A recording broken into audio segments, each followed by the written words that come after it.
Salut, c'est Thomas du site gagneauparisportif.com. Ravi de te retrouver aujourd'hui pour une nouvelle vidéo dans laquelle on va voir le meilleur système de gestion de mise pour tes paris sportifs. Alors, tu le sais, la gestion de capital, la gestion de mise, si tu veux réussir dans les paris sportifs, c'est quelque chose de capital. C'est quelque chose qu'il faut maîtriser dès le début.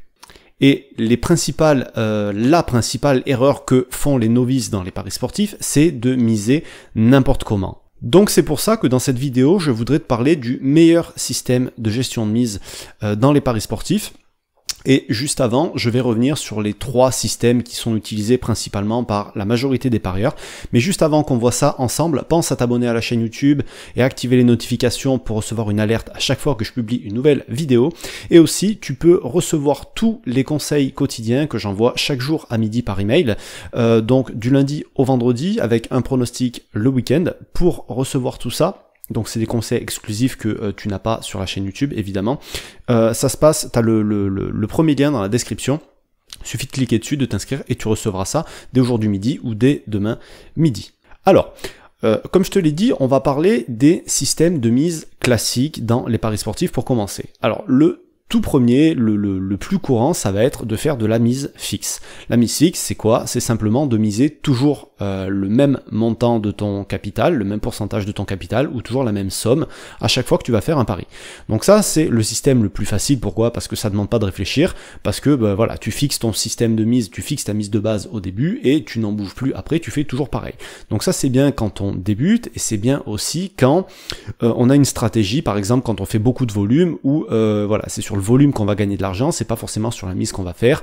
On joue toujours plus ou moins sur les mêmes plages de cote et on va envoyer, et c'est sur le volume qu'on espère faire notre bénéfice et pas sur chaque pari individuellement. Ensuite, il va y avoir la mise évolutive. La mise évolutive, qu'est-ce que c'est? C'est parier un pourcentage de ton capital en fonction de son évolution. C'est-à-dire que, imagine, tu démarres, tu as 1000 euros de capital. On va dire que tu mises du 1%, ça correspond à une mise de 10 euros pour ton premier pari. Ok, maintenant ton capital il augmente. Aujourd'hui il a 1100 euros, tu vas toujours prendre pour chaque pari 1% de ton capital, c'est-à-dire que tu vas miser 11 euros, etc., etc. Si ton capital descend à 900 euros, tu vas miser 9 euros. S'il remonte à 950, tu vas miser 9,50 euros, etc. Je pense que tu as compris le truc. Donc ça, c'est le deuxième système de gestion de mise classique. Et tu vas en avoir un troisième. Le troisième, ça va être de miser en fonction de ta confiance. Donc, pour certains, ça va être des indices de confiance entre 1, 2 et 3. Les autres, ça va être de 1 à 5, de 1 à 10. Peu importe le système, si tu veux. En gros, ça peut être bien, mais ça peut être surtout très risqué. Pourquoi risqué? Parce que tu vas faire des paris en fonction d'un ressenti, et un ressenti finalement c'est pas quantifiable. Tu peux pas te dire j'ai confiance dans ce pronostic à 60%. Ça veut dire quoi avoir confiance dans ce pronostic à 60%? Tu joues sur des cotes. Les cotes, c'est des probabilités. Donc, ton ressenti, c'est pas forcément une probabilité. Tu vois ce que je veux dire? Et encore, le ressenti ne correspond pas forcément aux chances réelles de gagner d'une équipe. Donc, pour moi, ce système-là, il peut être dangereux. Ok? Pour te donner un exemple qui a rien à voir avec les paris sportifs et qui a à voir avec la vie de tous les jours, quand tu as confiance en quelqu'un, tu as confiance en lui en quoi? À 50%, 60%, 72, 75, 80, 100%? T'as jamais confiance à 100% dans quelqu'un. Donc, te mettre un indice de confiance à 10 sur 10 par exemple, ou à 5 sur 5 confiance maximum, qu'est-ce que ça veut dire? En termes de probabilité, ça correspond à quoi? Tu vois ce que je veux dire? Si tu devais faire le rapport avec la confiance à quelqu'un, c'est impossible de quantifier ça. Donc c'est pour ça que je te dis que c'est très difficile de fonctionner avec les indices de confiance, et bon voilà, c'est pas une des principales erreurs, mais c'est une erreur qu'on peut faire quand on débute dans les paris sportifs, de parier en fonction de ça. Et donc là, on a fait le tour de des trois systèmes de mise utilisés par la plus grande majorité des parieurs. Et en fait, il existe un autre système, un système qui va au-delà de tout ça, qui est bien plus rentable que tout ça, et c'est de miser en fonction de la value, en fonction du value bet que tu vas avoir sur ton pari. Donc ça prend déjà la base de ce truc-là, c'est déjà s'il n'y a pas de value, tu ne paries pas. Ok? Et donc s'il y a une value, tu vas miser, mais tu vas miser en fonction de cette value. Au plus la value va être grande, au plus tu vas miser. Au plus elle va être petite, au moins tu vas miser. D'accord? Et donc, il existe en fait un système qui permet de miser en fonction de ce critère-là. Ça va être d'utiliser le critère de Kelly. Alors, c'est une formule mathématique qui est bien connue, d'ailleurs. Il y a la définition de Wikipédia qui va s'afficher, là, je sais pas exactement où je vais la mettre.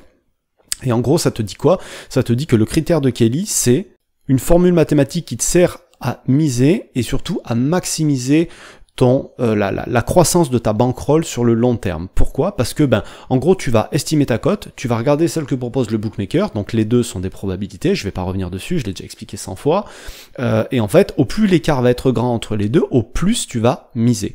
Et donc, qu'est-ce que ça va faire? Logiquement, chaque fois que tu vas gagner un pari et que tu auras réellement une belle value, tu vas gagner beaucoup plus que si tu faisais une mise fixe, ou si tu faisais une mise proportionnelle, ou en fonction de ta confiance, d'accord? Peut-être que, finalement, ça se rapproche avec la confiance, mais quand on le fait en fonction de la confiance et pas en fonction de la value, c'est qu'on maîtrise pas vraiment la value, si tu veux. Une fois que tu maîtrises la value, tu ne mises plus en fonction de ta confiance, ou alors c'est que tu n'utilises pas le bon vocabulaire.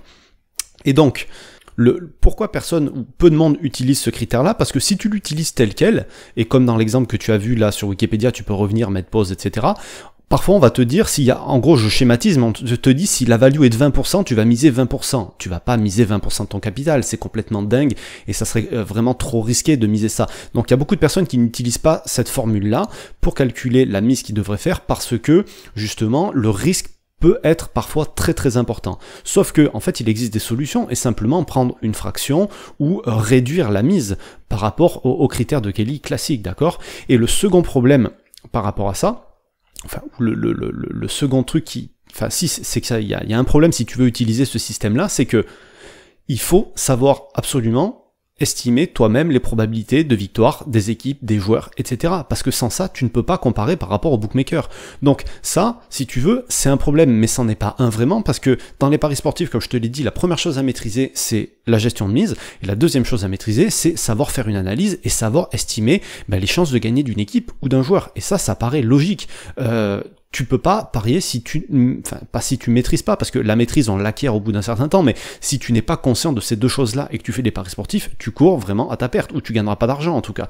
Donc, si tu veux, comme je te l'ai dit, l'avantage de ce système-là, c'est que chaque fois que tu vas vraiment miser sur une value, tes bénéfices vont augmenter considérablement, ils vont être beaucoup plus grands. Et le deuxième bénéfice que tu vas en tirer d'utiliser ce système-là, c'est que ton retour sur capital, ton ROC, ton évolution de capital, ton augmentation de capital va être beaucoup plus importante qu'avec un système en mise fixe ou en mise évolutive par exemple. La mise évolutive, c'est bien quand tu fais de la mise quand tu as peu de variance, parce que si tu as beaucoup de variance, si ton bilan fait le yo-yo comme ça, tes mises vont faire le yo-yo et ça sera jamais stable, et tu serais plus gagnant si tu faisais de la mise fixe en fait.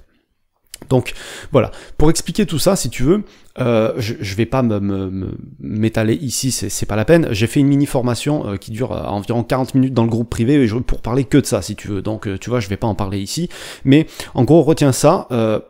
Pour te donner un exemple, moi j'ai fait le test sur mes propres paris. Si j'avais utilisé ce critère, mon bénéfice aurait été multiplié par 15 depuis 1 an et demi. Donc pour te dire la puissance de ce machin là, j'ai des tipsters qui utilisent ce truc là, c'est multiplié par 2 presque les bénéfices sur même par plus de 2 sur une saison par rapport à de la mise fixe. Donc c'est peut-être le système le plus difficile d'utiliser le critère de Kelly, de miser en fonction de la value, mais c'est le plus rentable. Et forcément, si tu cherches de la rentabilité, à un moment donné, il faut prendre certains risques. Mais pas des risques au niveau financier, des risques parce qu'il va falloir que tu te fasses confiance, parce qu'il va falloir que tu te mouilles et que tu estimes toi-même et que tu fasses confiance à tes estimations en fait. Il va falloir que tu fasses progresser tes compétences si tu veux progresser dans tes résultats, et ça finalement c'est le but que devraient rechercher tous les parieurs dans les paris sportifs, progresser pour progresser eux-mêmes, pour progresser dans leurs compétences, et le tout cumulé fera forcément progresser dans les résultats. Voilà ce dont je voulais te parler aujourd'hui.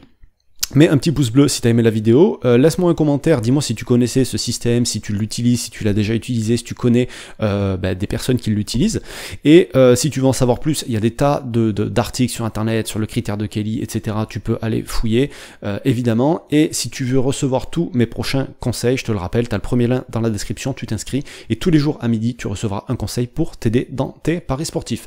Je te laisse là-dessus, je te souhaite plein de réussite dans tes futurs paris, dans tes pronos, avec ton suivi tipster, etc. Nous on se retrouve très vite pour une nouvelle vidéo et de nouveaux conseils en paris sportif. Je te dis à bientôt. Ciao.